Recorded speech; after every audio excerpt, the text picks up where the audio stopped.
Only on YouTube.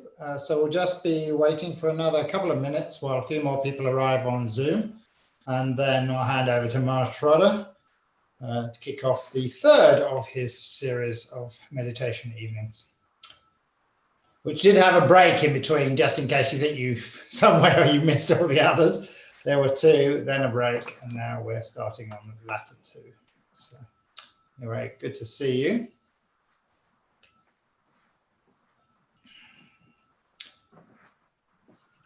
Feeling quite a strange space. Oh, hi, Steve. Quite a strange space because we've been on the International Order Convention all weekend and today. Amazing numbers, over 600 in some cases. So been very enjoyable, but kind of spaced out. It's rather strange experience. Yeah, I'm sure Mahasraddha will pull himself together for the event. I'm a bit the same, Silabodi, but hey. I saw a marvelous thing by Nagasidi. I don't know whether you saw that. No, I didn't. He makes these beautiful sculptures. Have you seen them before? Oh, yeah. Amazing. Oh, they're gorgeous. He talked about all the 5 aspects of the path illustrated with these sculptures, and we sort of meditated on each one. It's very, very beautiful. I hope it will be available on recording and can make it available to the wider Sangha, to be honest. It's a very beautiful thing. Yeah. Hi, Helen. Hey, Steve. Oh, yeah. Stevie. How are you doing? I'm doing very well. Are you? Good, yes. Just got back from the centre, more or less. Have you? Trying to make it COVID. Oh, yeah. COVID cautious, COVID safe, COVID safer. I don't know. COVID not for you, obviously. Yeah. So. Yes, centre opening on the 1st of September, folks. Opening to some degree, at least, I should say. Not quite in the way it used to be, unfortunately. Are you starting with opening the windows? Yeah. Well, that's an opening of a kind, isn't it? It is, opening to the world. Yeah. Let's hope COVID's gone down by the time we get to winter, is all I can say. Or we're in trouble. Okay, Mahasraddha, well, it's 7 minutes past, so I think you probably should kick off. Okay. Thank you, Silabodi. Okay, right, we're off. Well, thanks very much, everybody, for coming along to this evening. I believe that we're going to be joined a little later on by our friends from India. So I might start speaking Hindi. Only joking. So this is the third in a series of evenings I've been leading under the title of Unlocking Treasures of the Mind in the Presence of the Buddha. And the title came to me from a meditation I was having a few weeks ago, well, a series of meditations, and I realized that often meditation, at least for me anyway, it's just putting me in touch with things which are already there, but I don't know that they're there until I apply the conditions of meditation. And I find that really fascinating. So in the first week, we looked at a treasure of the mind, equanimity, this treasure of the mind that allows us just to see things clearly and calmly, no matter what is going on for us, and enables us to respond appropriately with kindness, with clarity, with compassion, and so on.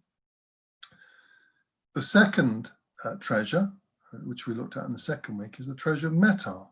And again, I think, yes, we do have the metta bhavana, but often I think metta is there all the time for us. So it's just, we've got to just understand what it feels like and how to access it in our everyday lives. And this week, well, I didn't actually get the theme until a few hours ago, actually, because these days things are arising in meditation for me, fresh understanding and fresh perspectives, and which I prefer to come from rather than coming from something long pre-prepared. So the inspiration for tonight came from actually from a meditation this morning, and also the order convention I was on. So the theme for tonight is the 5 spiritual faculties. So we're actually going to be meditating not on 1, but 5 treasures of the mind tonight. I couldn't resist it. Hopefully it won't. It's not just about quantity; it's also about quality. So related to this, I do think our attitude to meditation is really, really, really, really, really important. If we think, for example, oh, it's just another metta bhavana, it's just another mindfulness breathing, we may potentially sabotage our meditation practice. Even before we've started it, we think we know what's going to happen. We fix it. We fix the meditation by thinking that we know what's going to happen. Well, we do know what's going to happen to a certain extent. We know the technique, but we don't know what's going to happen when we apply that technique.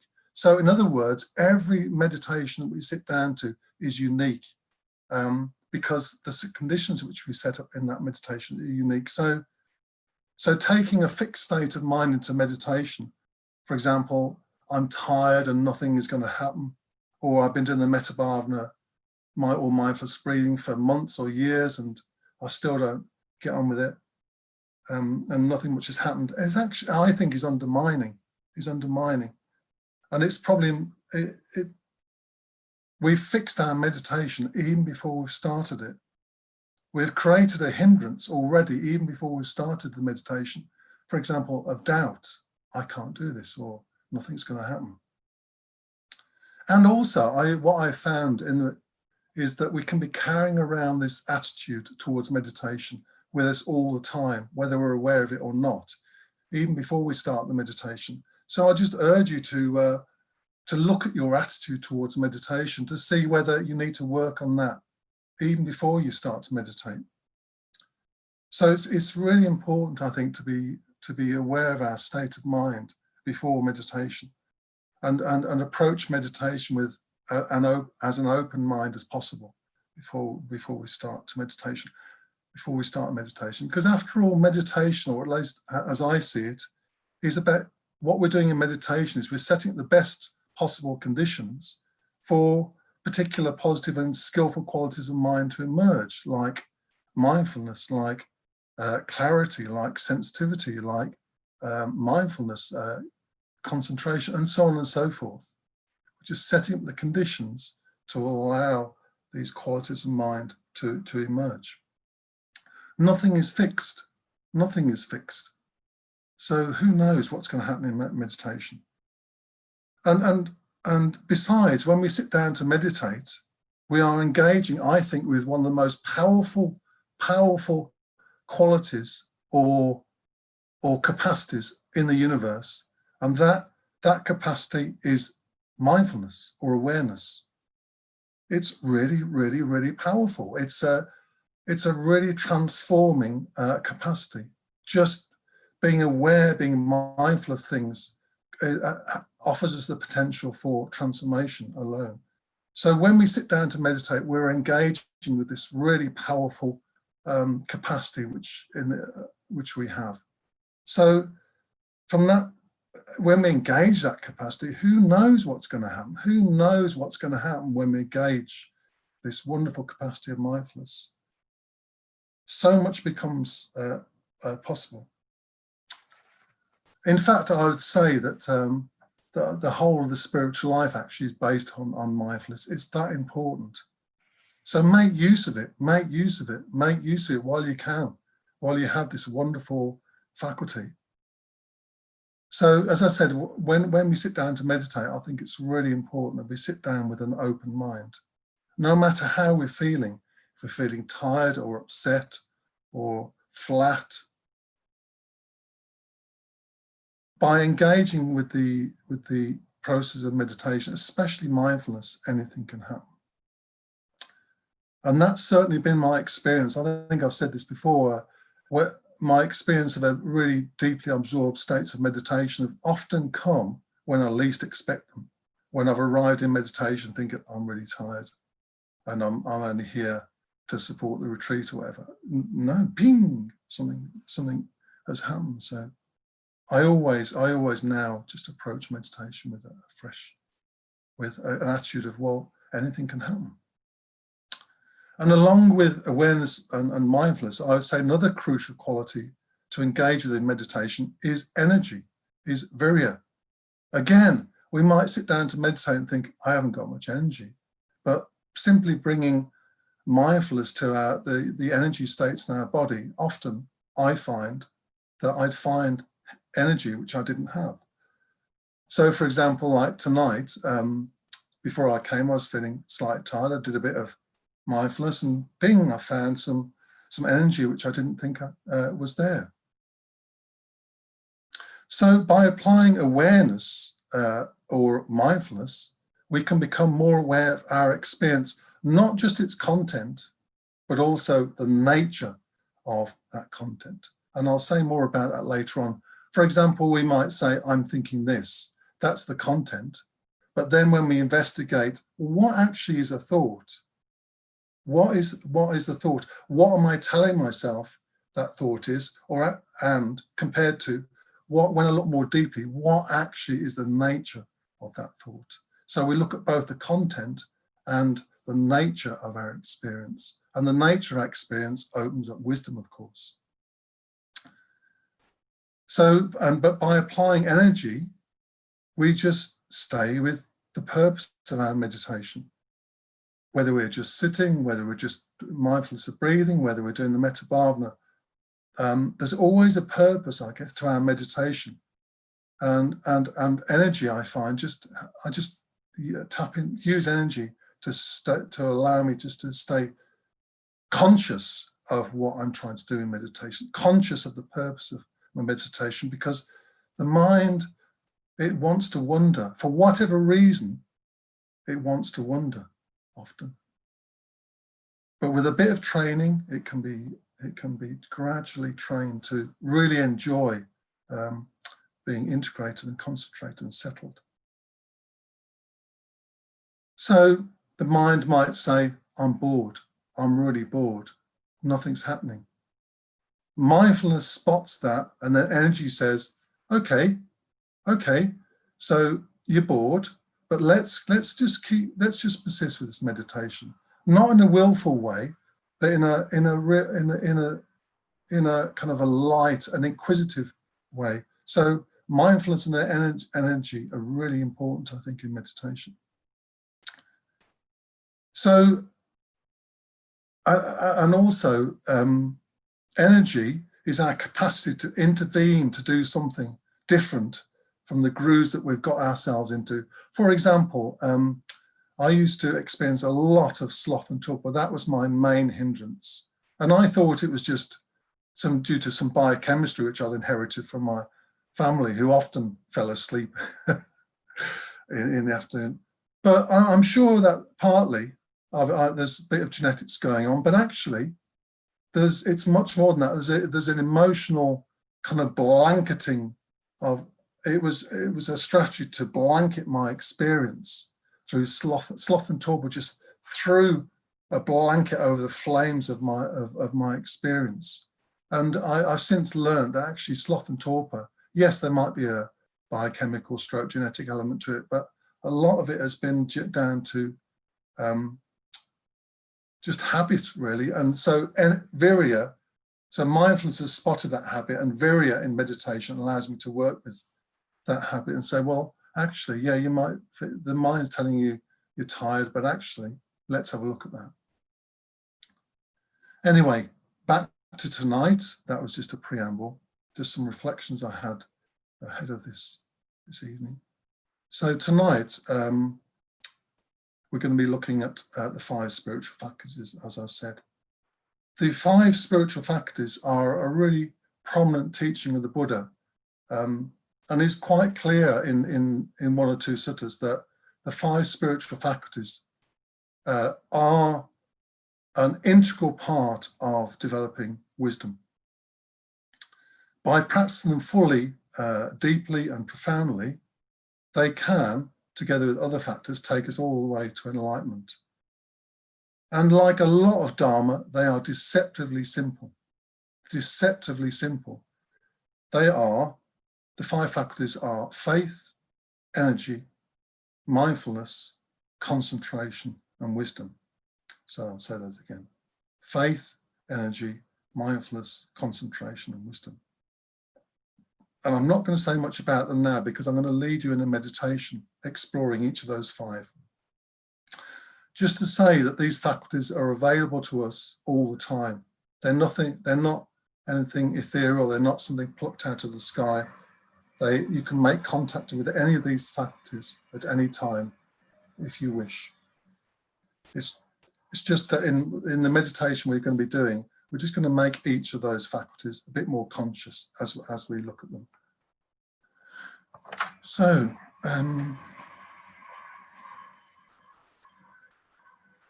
so we're going to meditate now. We're going to meditate for about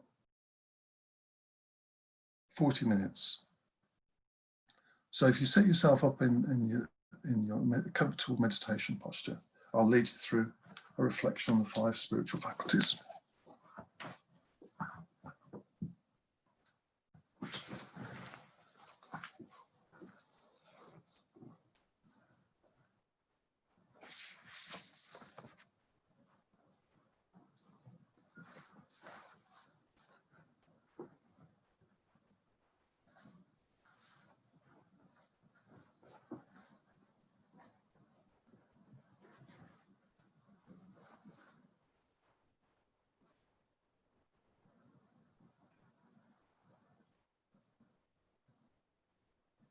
Okay, so the first thing, just making yourself comfortable in your meditation posture.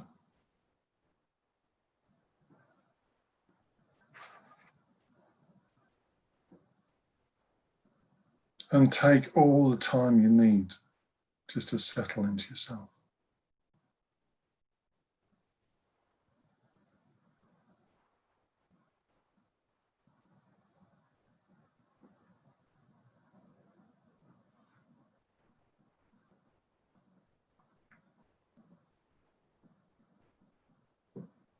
Just get to the point where you're physically still.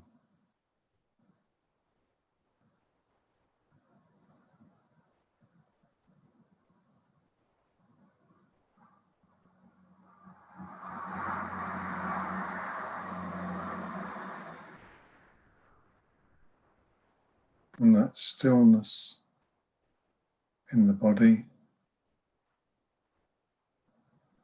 becomes stillness in the mind.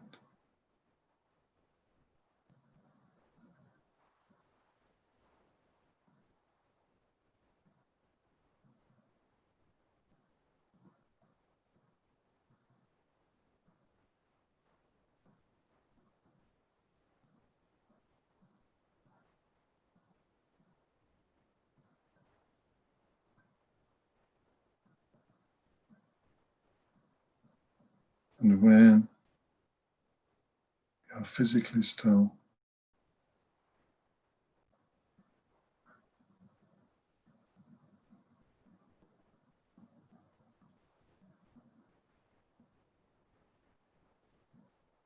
just feeling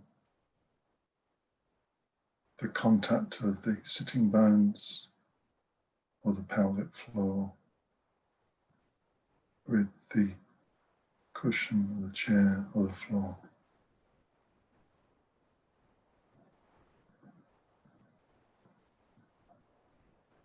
Feeling contact with the earth that we share with everybody here tonight.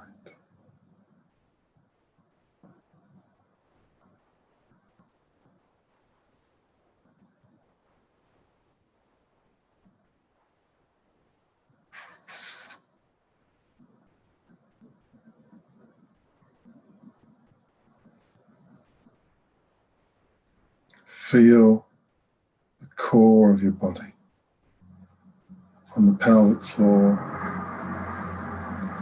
up to the crown of your head. So core stillness.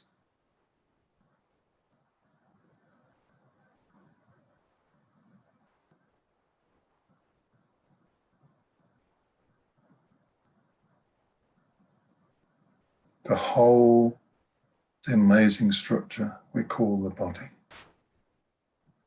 Skeleton, muscles, organs, limbs, and so on. They all relax. Just relax.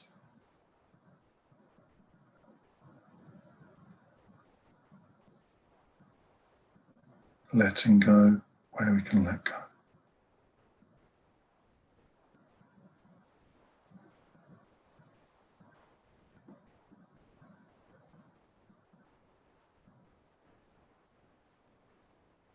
The shoulders,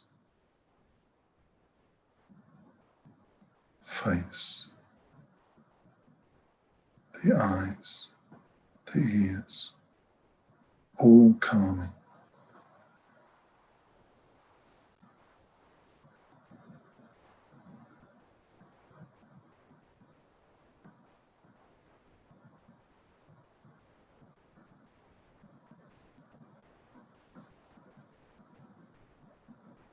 The inner body, the throat, the belly, the pelvic floor, all become gentle and settled over time.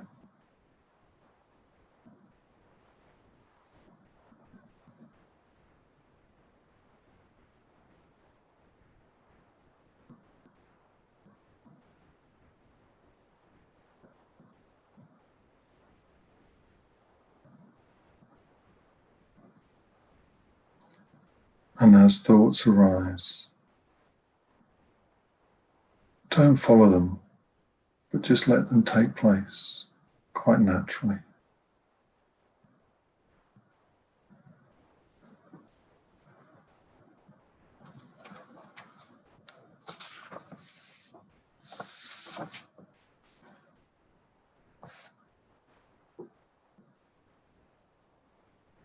And we develop a mental attitude of opening up to whatever arises in our experience.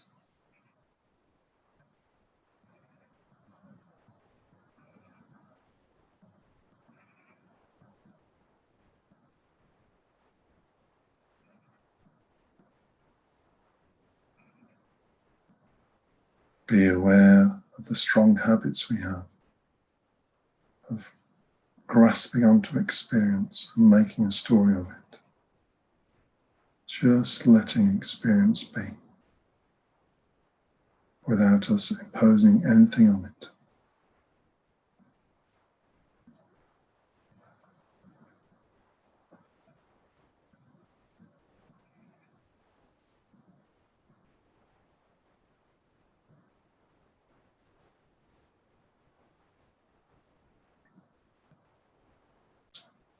Just simply stay present, mindful, and open.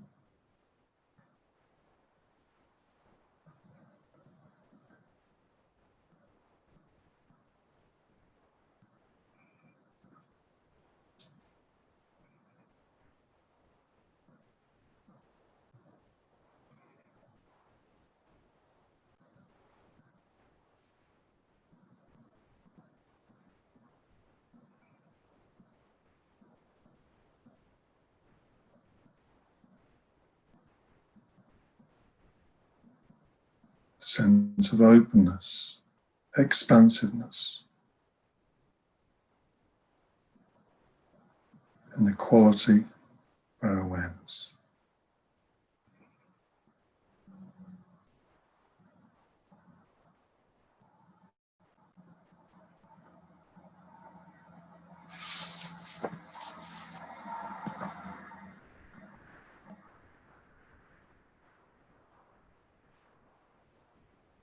And just letting go, finally, of any kind of expectations or attitudes we have of meditation. Just being open to possibility.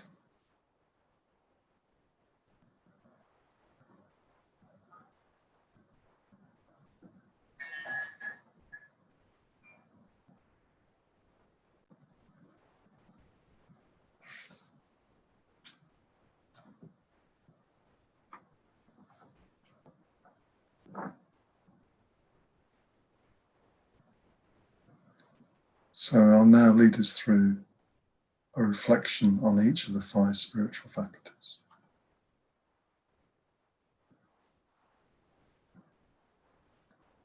Starting with mindfulness.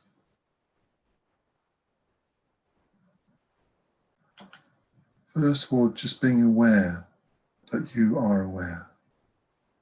Being aware that you possess the quality and capacity of mindfulness or awareness.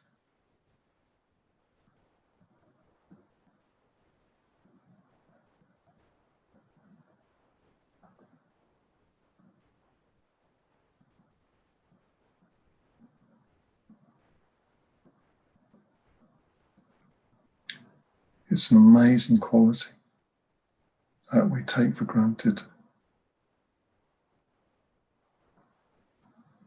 So just enjoying being aware of being aware.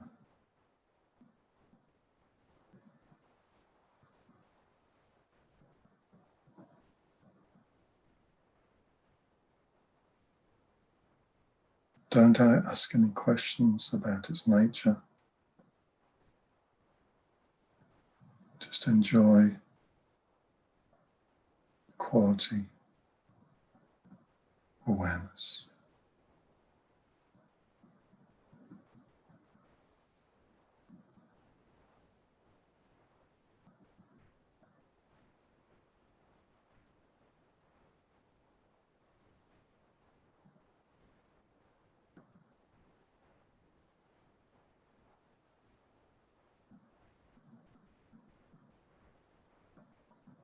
Mahasraddha said, "I do not know. I do not understand." We don't have to understand awareness to enjoy it.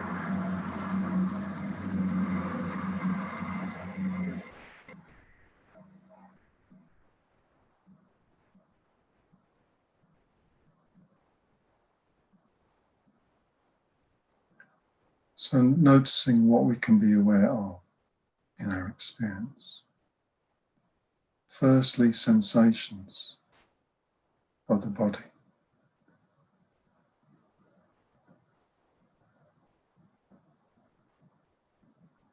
Sensations of touch, temperature, so on.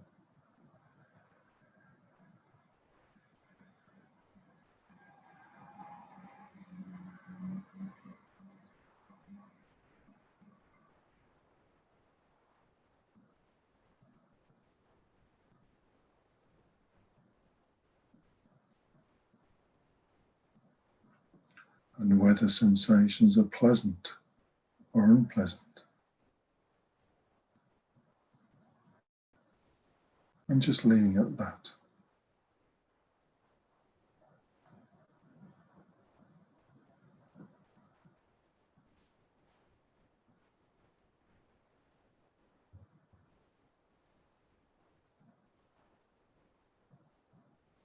Notice how sensations come and go.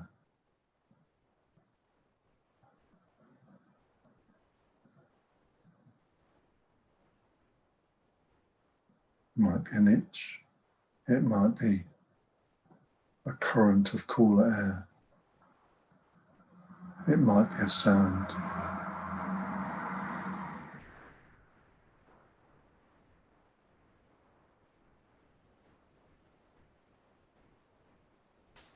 It might be changing tastes in the mouth.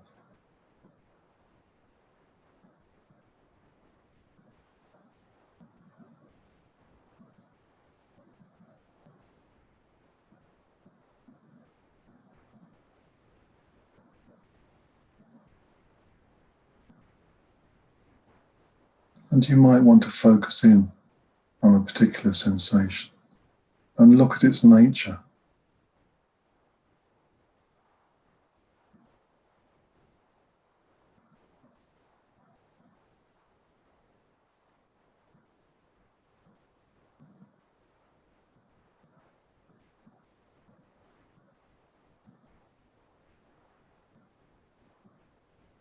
For example, are they a thing?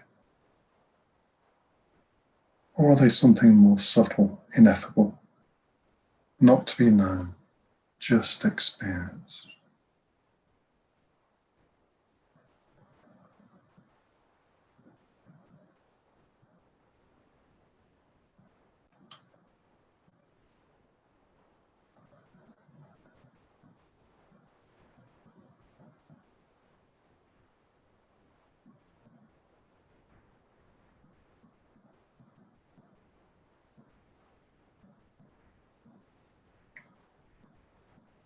Next, we become aware of feelings, stroke emotions.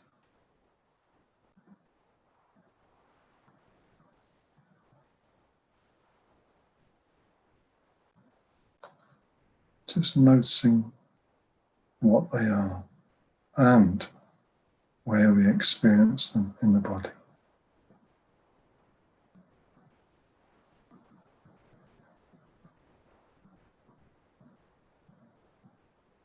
For example, I experience joy and uplift and the heart, feelings related to fear or anxiety in the belly. And they have different impacts on the body, relaxation or tension. Just noticing feelings.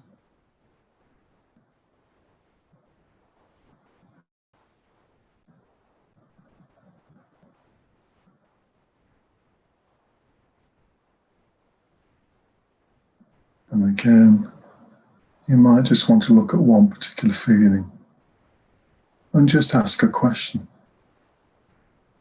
What is a feeling or emotion?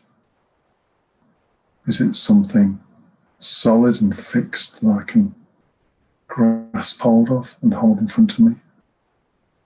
Or is it something more subtle, ineffable, not to be known or understood, just experienced?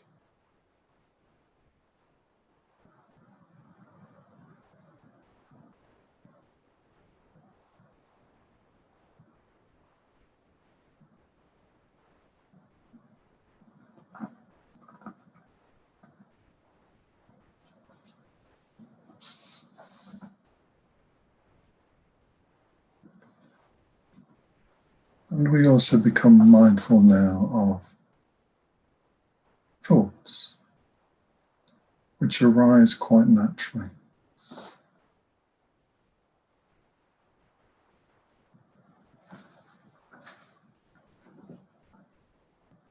Just notice that they arise quite naturally, but don't get involved in them.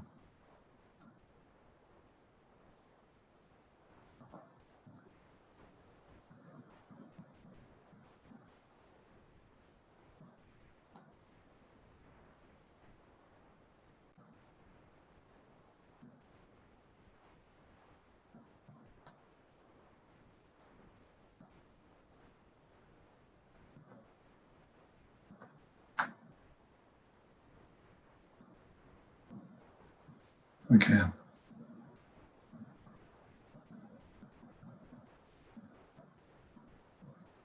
maybe looking at the nature of thoughts. Are they something solid and fixed that we can grasp hold of?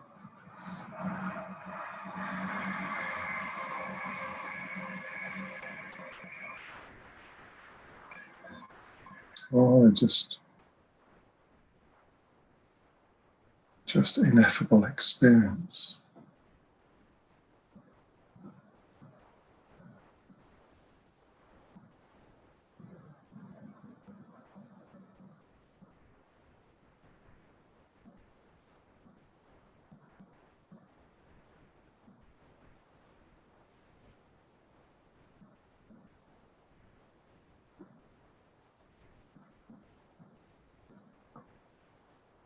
So having established a base of mindfulness, of sensations, feelings, emotions, and thoughts.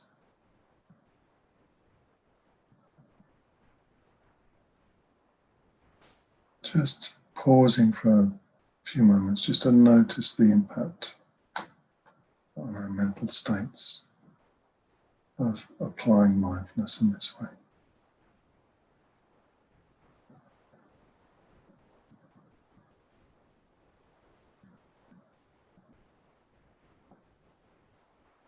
One thing it may have done is arouse quite a lot of energy. It may have released quite a lot of energy. If it has, just enjoy that.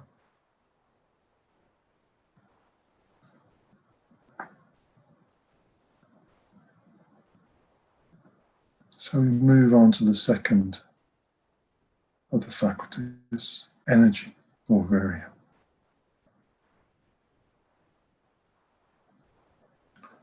And first of all, just being aware of energy in our body, where it is, and the different qualities of energy. Maybe there's some grosser energies, maybe there's some subtle, quieter, blissful even energies.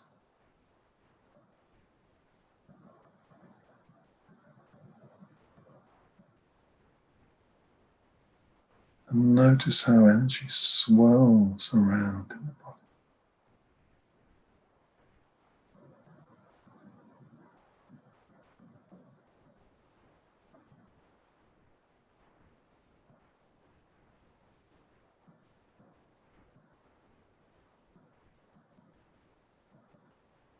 Just really getting in touch with the base of energy in our bodies.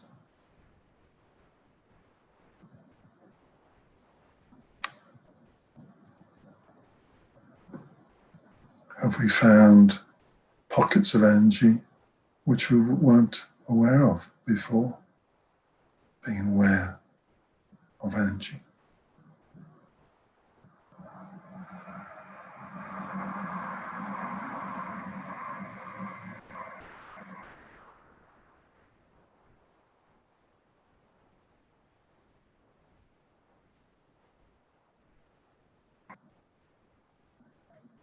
We might find energy that's tingly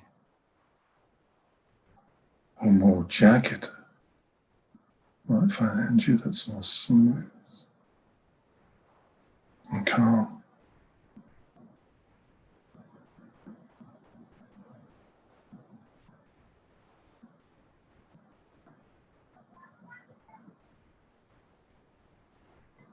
And now we can combine energy with mindfulness.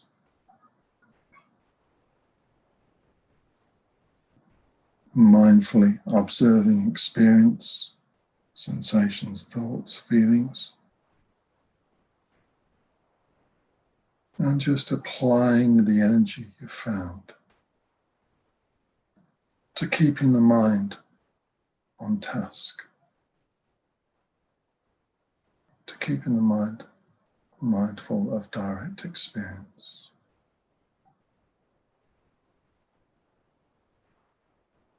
And using energy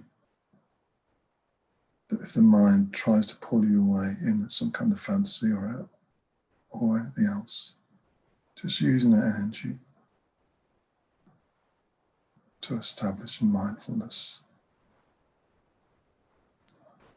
So you're fully present right here, right now.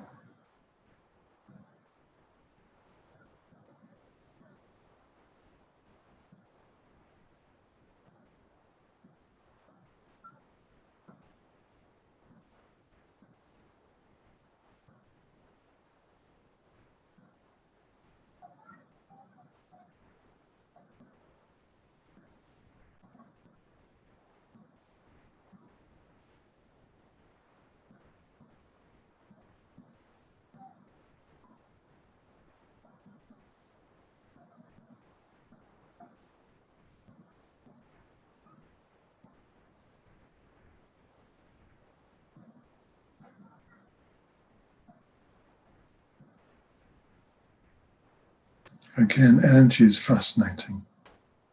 We label it as energy, but it's more than that.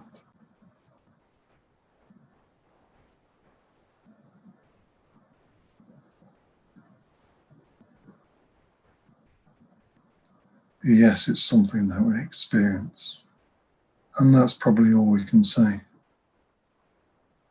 I do not know. I do not understand, said Padmasambhava.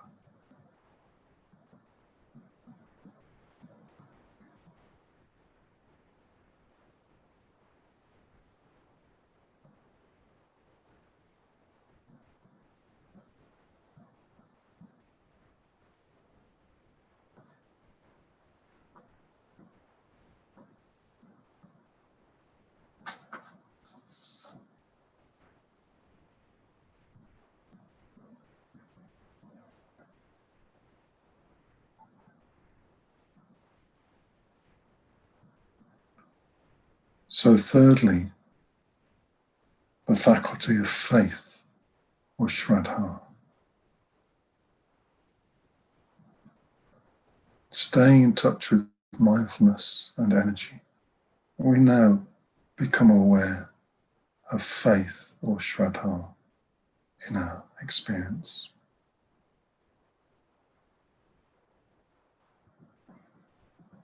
Another word to use is confidence.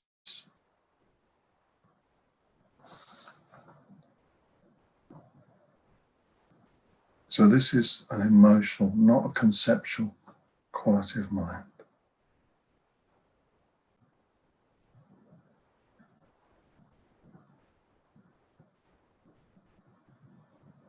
Are you aware of? Can you find somewhere in your experience a deep confidence in yourself? No matter what the world has told you, can you find a deep confidence in yourself?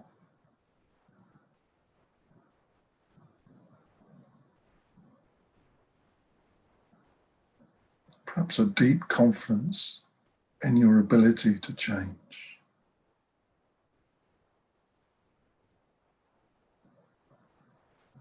To become happier and freer.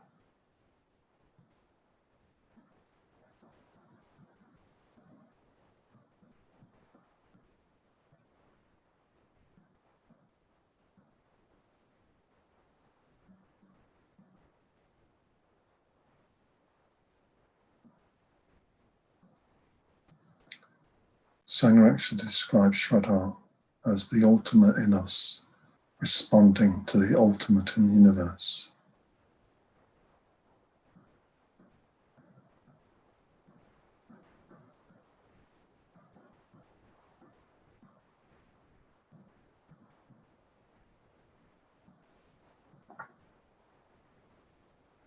By just becoming aware of this faculty,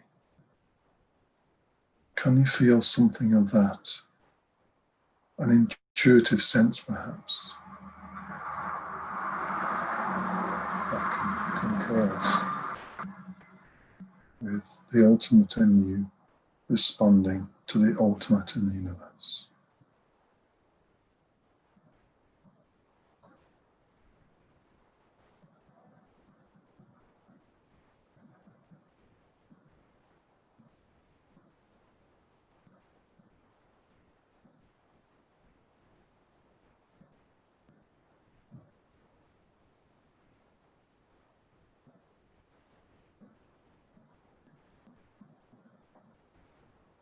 And from a Buddhist perspective, Shraddha, or faith,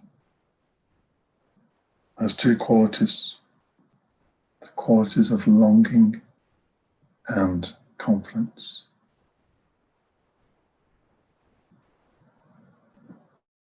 So a longing to move towards that which we really connect with in the Buddha's teachings. For example, liberation, freedom.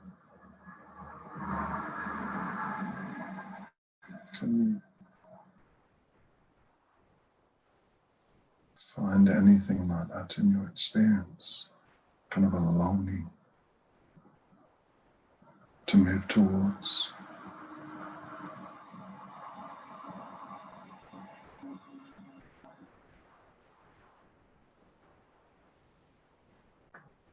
What is it you long to move towards in your meditation practice or your Buddhist practice?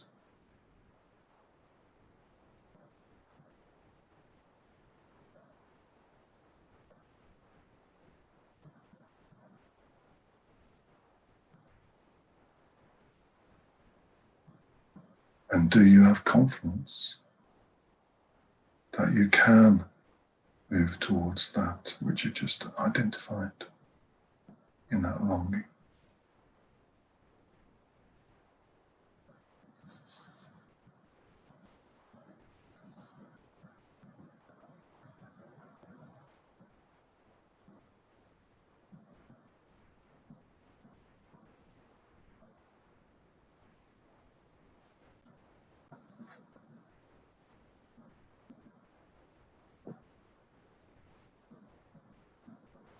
And the fourth spiritual faculty we'll contemplate is that of concentration or samadhi.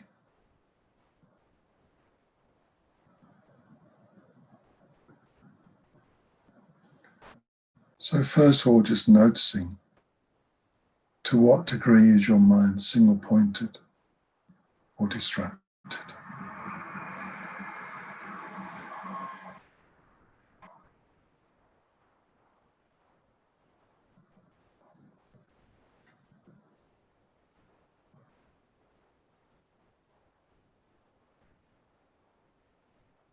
If your mind's distracted, then we return to the faculty of energy and apply little bit more energy or as much energy as required to bring the quality of single-pointedness and undistractedness to the mind.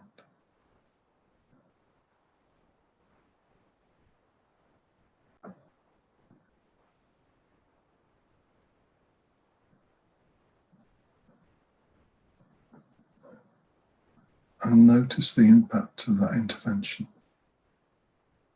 Perhaps your mind becomes a happier place to be.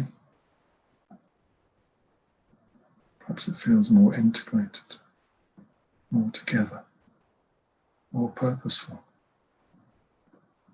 clearer.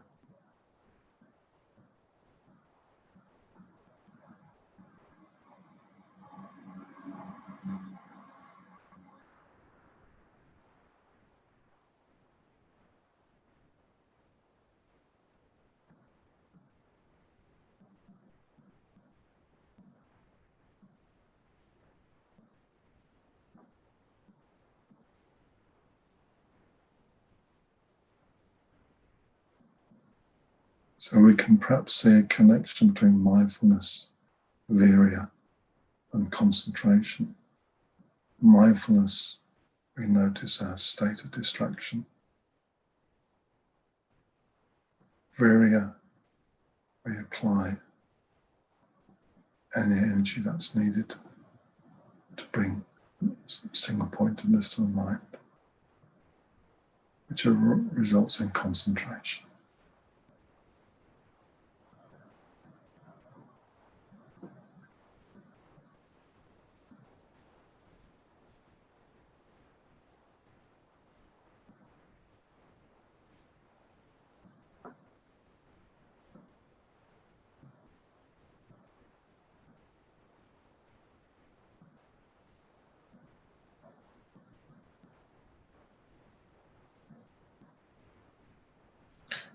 And fifthly and finally, we have the spiritual faculty of wisdom.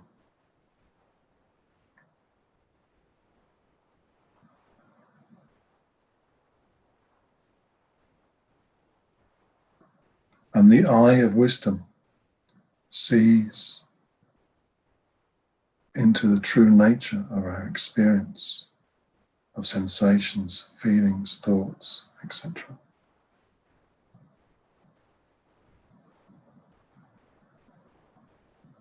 We see past the label of it's this, it's that, and just experience directly the experience of sensations in the body.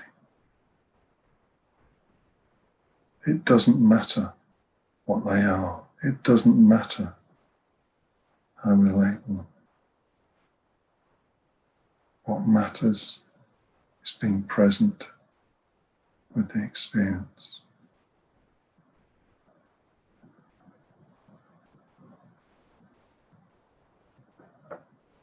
It's not mine. It's just unfolding, ineffable experience.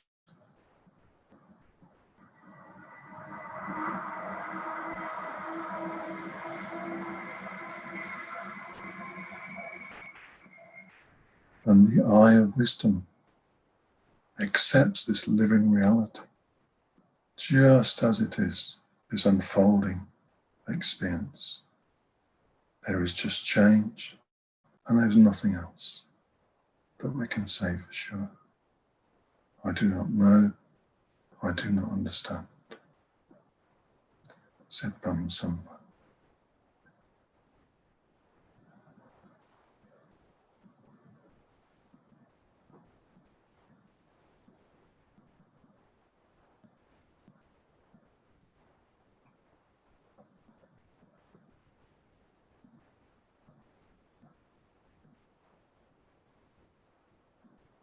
Just see what is there in your experience again and again, looking, observing experience through the eye of wisdom.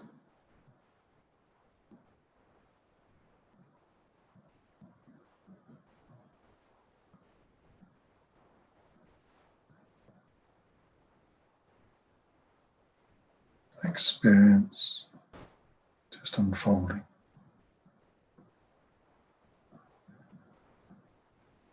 Sensations arise and fall, and so on.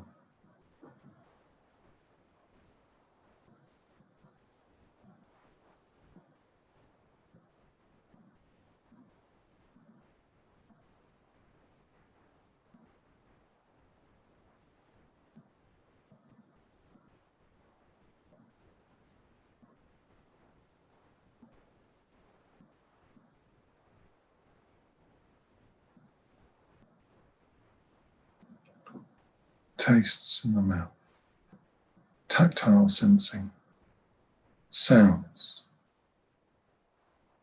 they just arise and fall.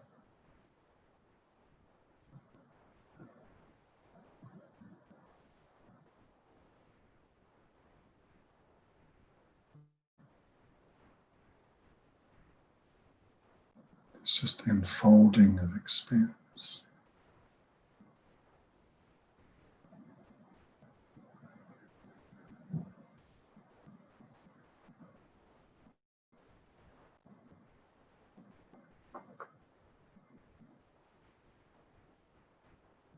And wisdom grows out of our capacity to observe our experience just as it is,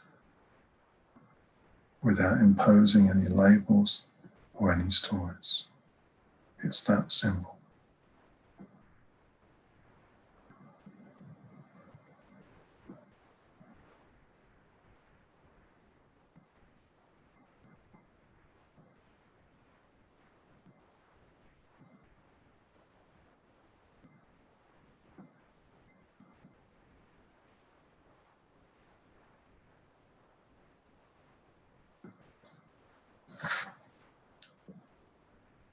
Now, just completely relaxing.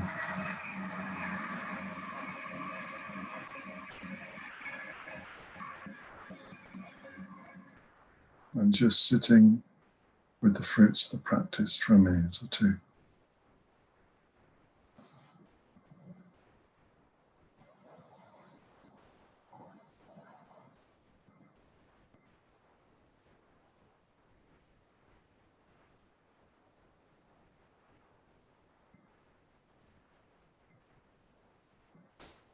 still like a mountain.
And in your own time, bringing the practice to a gentle close.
Okay. So we'll have a 5-minute break now, and then we'll come back and I'll lead us through a short Buddha visualization practice. My experience of sitting in front of the Buddha after having done that kind of practice is that the Buddha kind of exemplifies what we've been getting in touch with, and that intensifies somehow the faculties within me. So I hope it does with you as well. So we'll just have a brief 5-minute break. So we'll come back we'll start again at 8:07. Mahasraddha, I think we say goodbye to the YouTubers at this point as well. Oh, do we? I think Okay. So if you're still here, thanks very much. If we can carry on, maybe that's possible. Since we're not having an interactive session, then they could stay on. I don't know. Yeah. Okay. So a 5-minute break. See you at 8:07.